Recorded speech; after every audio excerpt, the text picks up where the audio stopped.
My speech is entitled, "It is not where you start that determines your outcome."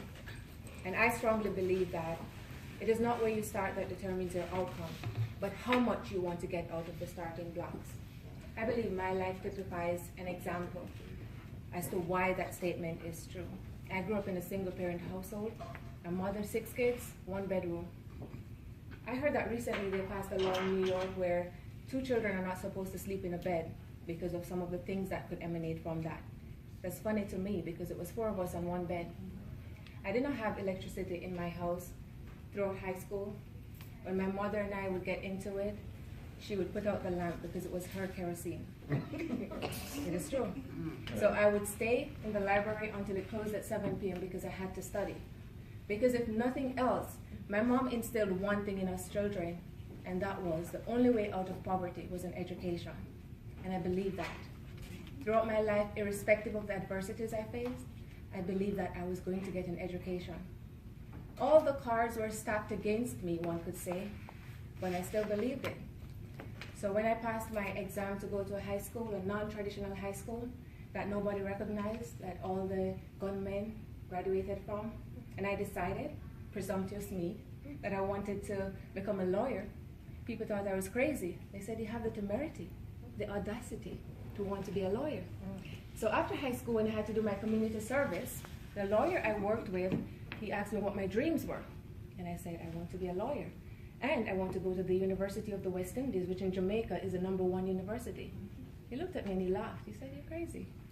He said, "Why don't you go to Hart?" Hart is a polytechnic institute that people who don't get to go to university would go to. But I thought he was crazy because they do not study law at Hart. So I wanted to prove him wrong because I was this kind of person who always wanted to prove somebody wrong to show them I could do it. My mother instilled that strength in me. And so with my temerity, I decided to apply to one university and then spend the rest of my summer stressed out because 2 months had passed and I didn't hear anything, and now I thought I was really crazy, like the lawyer said.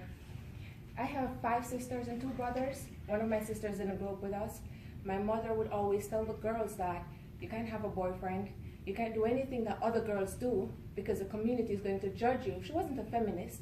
That wasn't her way of expressing feminism, but she had a certain upbringing which she wanted to shield us children from. But one thing she did that taught me a lesson, when I was 16, she asked me to leave. I was rebellious. I was a good girl, but I was rebellious. I always told my mother the truth, and she didn't like that. So when she asked me to leave, I decided I wasn't going back, and I didn't. I went to live with my sister. I was rebellious, so she put me out. And I went back to my mother, and the cycle continued for about 7 times until I decided I'm going to apply to university, I'm going to apply to live on campus, and I'm going to move out.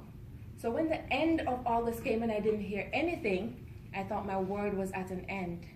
So one night I went to the movies, and I had to turn my phone off, as was instructed. At the intermission, when I turned my phone back on, I had a message, and it was from the university to tell me, "Congratulations, you were accepted." And I studied politics.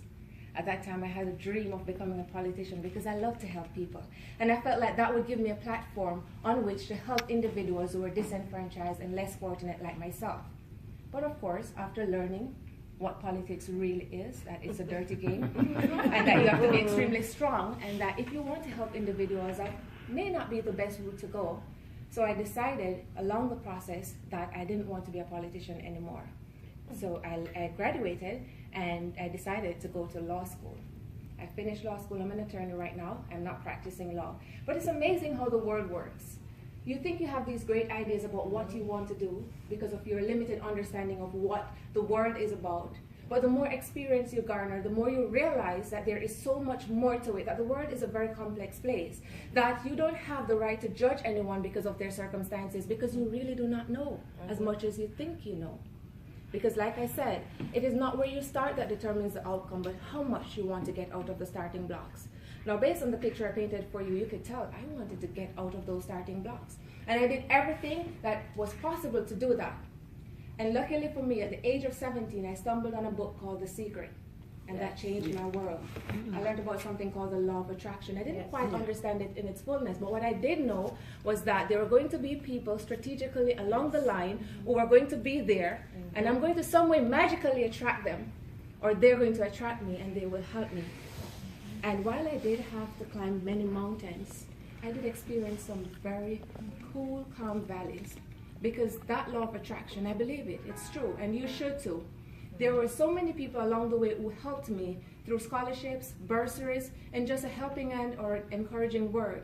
And so what I want you to get from this speech this evening, if nothing else, is that it doesn't matter what circumstances you're in right now, it is a part of the process. Yes. I often tell my friends, the process is just as important as the outcome, if not more important.